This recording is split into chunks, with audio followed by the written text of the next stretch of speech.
Whether it's ourselves or someone else, we all know someone who waits for a good sale or just found a good sale and is happy to talk about it. So now that we're entering 2024, the question is, what is a sale?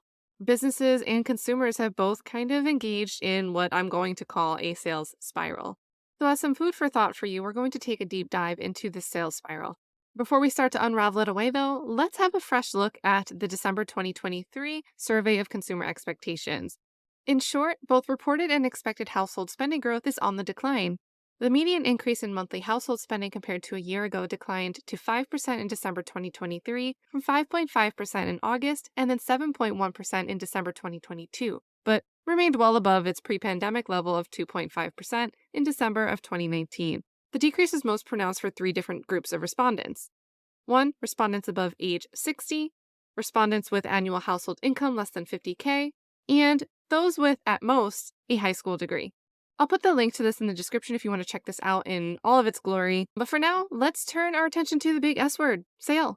What is a sale and how do sales promotions work and what's the psychology behind them? There's an expected problem with sales. It's something that I've talked about a lot with clients and with businesses that I've been employed by and just other people that I'm talking about good deals with. There's a reasonable rationale that running sales could create inflated consumer expectations where businesses may need to start artificially inflating prices and then running bigger sales more frequently to get consumers to finally make that purchase. If you think about it, you've probably heard someone say, "Oh, I'm going to wait until that goes on sale," or "I'm going to wait until Black Friday to make this next big purchase I want to make."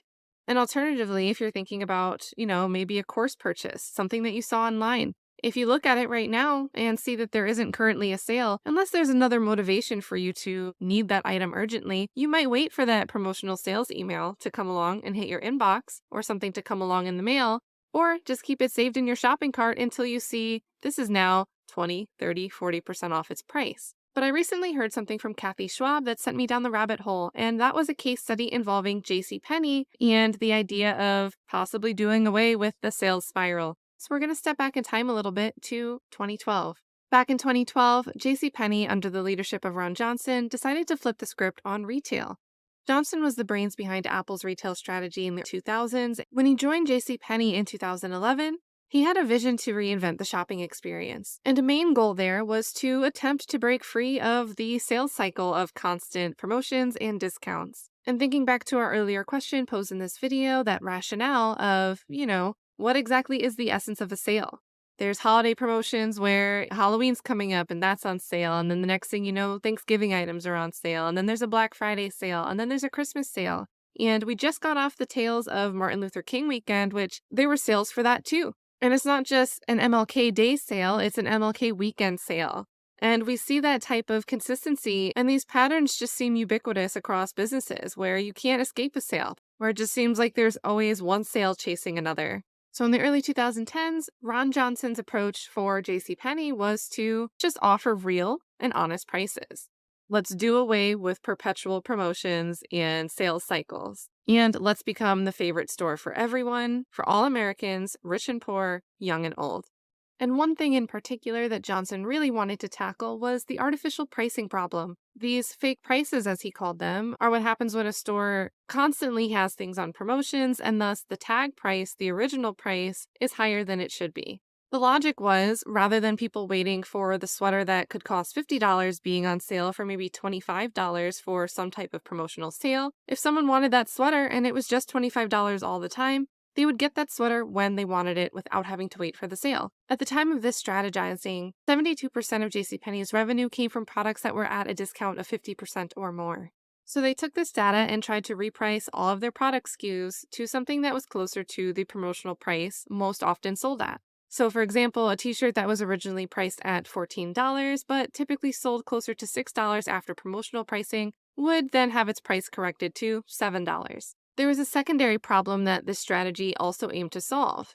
In 2011, JCPenney ran 590 different promotions, but the average customer only visited a JCPenney store 4 times, which means that JCPenney was ignored 99% of the time. This would also allow, in 2012, JCPenney to get their marketing budget below $1 billion annually. So why didn't the everyday low prices strategy work for JCPenney? Well, I'll link to a full Forbes write-up from 2017 on exactly what happened with Ron Johnson's plan, But in short, it left a lot of brand confusion. The old strategy of coupon sales used to be really popular. People would be excited that they got a good deal. They would talk about it. They would look forward to getting the catalogs in the mail, the postcards in the mail, the emails, all of those different promotions. They looked forward to it. I'm sure if you're watching this from America, you know at least one person that says it's a family tradition for them to go Black Friday shopping, not just because of the deals themselves, but for the fun, the tradition of going out and hunting for a good deal and coming home afterwards knowing you saved a lot of money on things you were going to buy eventually anyway. So for JC Penney, who may have built a audience, a fan base even, around shoppers that like to look at the coupons in the magazine, the weekly flyers, or in their email inbox, those people that were always eagerly waiting for the next big sale now no longer had a sale to look forward to. Even though the everyday price would have matched what they, in theory, would have paid if the regular promotion strategy was still in place, it wasn't perceived that way by the consumer. And then to add an extra layer to that, there's no hype deal. There's no, hey girl, you'll never just guess what I just got. Look how cute this is. It was only $12. It was originally $50.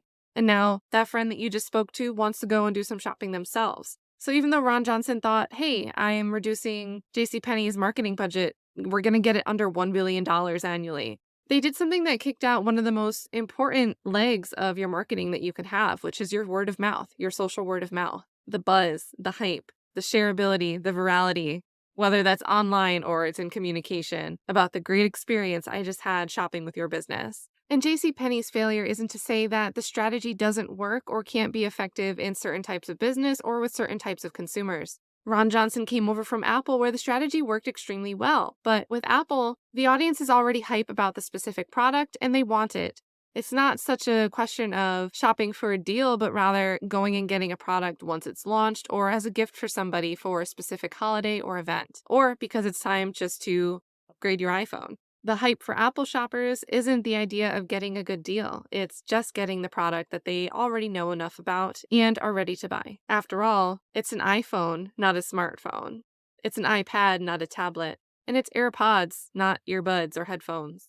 Because JCPenney is a department store that carries many brands of which are also available from other retailers, the idea of having hype just over the product itself being on the shelves and at the regular tag price isn't enough hype to create that customer experience where you want to come in and talk about it and share with all your friends. Now let's zoom out from JCPenney and Apple and talk about more generally sales. How important are they going to be in the 2024 economy for consumers and for businesses? Probably everybody watching this is a consumer unless you've never bought anything a day in your life. But a lot of you are also business owners, and even if you're not, you might just be interested in just market trends. So as a top level takeaway, we know that people love feeling like they've gotten a good deal. We also know that people will talk to other people about the good deals that they got, which is free marketing for wherever they got that deal from. You know, in this day and age, this could be more than just calling up a friend or sending them a message saying, hey, I just got this thing. They could be making TikTok videos or YouTube shorts that are getting hundreds and hundreds, thousands and thousands of views, all talking about this, all talking about a store or a service, a company or a brand that had this great deal. 3, price comparisons are the norm now. Say, for example, you want to buy a new pair of headphones and you already know which ones you want. If you look up that product online, you're likely to find a bunch of blogs and review sites, as well as even a merchant listing itself, that will give you a price comparison table. And as long as other perks are all in place, like shipping standards and return policy, you're likely to lean towards the option that's the best deal. And we see that major retailers like Target, like Walmart, like Best Buy offer price matches to make sure that if you want to come shop at their store, they'll match a current promotional price happening at a competitor store. So the accessibility of price comparisons is not something that's new, but it's not something that's going away, and more people are exposed to price comparison shopping while they're looking for specific products.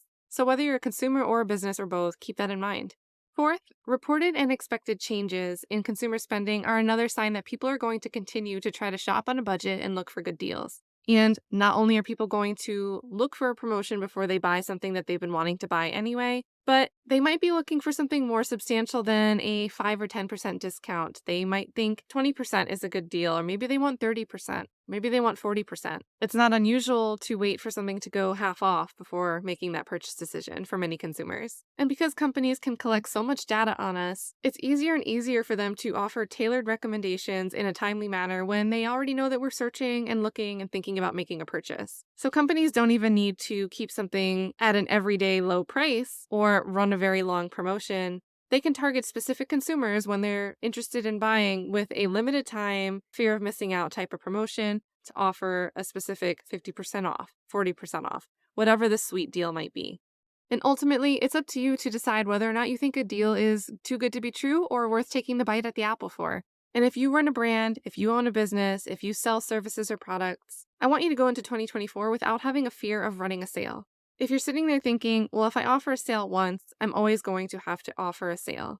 That might be true, but maybe the solution isn't just avoiding sales altogether, but rather diving in and embracing the cat and mouse game that sales seems to have become. Because when one person who can really benefit from your product or services feels like they got a great deal on the thing that you offer, they'll be that much more likely to talk about it and create that hype and buzz to help you grow your brand and your business. That's all for our marketing food for thought. If you have had this debate in your head about the sales, whether from the perspective of a business owner or a consumer, drop it in the comments. I mean, we're about to approach Valentine's Day here in the United States, and the candy for it, the gifts for it, have been out since Christmas time. So if you're in a different country and this isn't the same as it seems to be the way I'm describing it in America, I'd also love to hear your perspective. Over here, we have a sale and a holiday all the time. You can't escape it, so you might as well embrace it. But if you like content like this, if it inspires you, if you learn something from it, if you got your brain going, I'd love for you to like this video. It really helps me out. And you could subscribe for more if you want to see more in the future. And if you're so inclined, share it with a friend. My goal is to talk about fun and interesting things that at the same time can help brands grow. Thanks for tuning in and see you next time.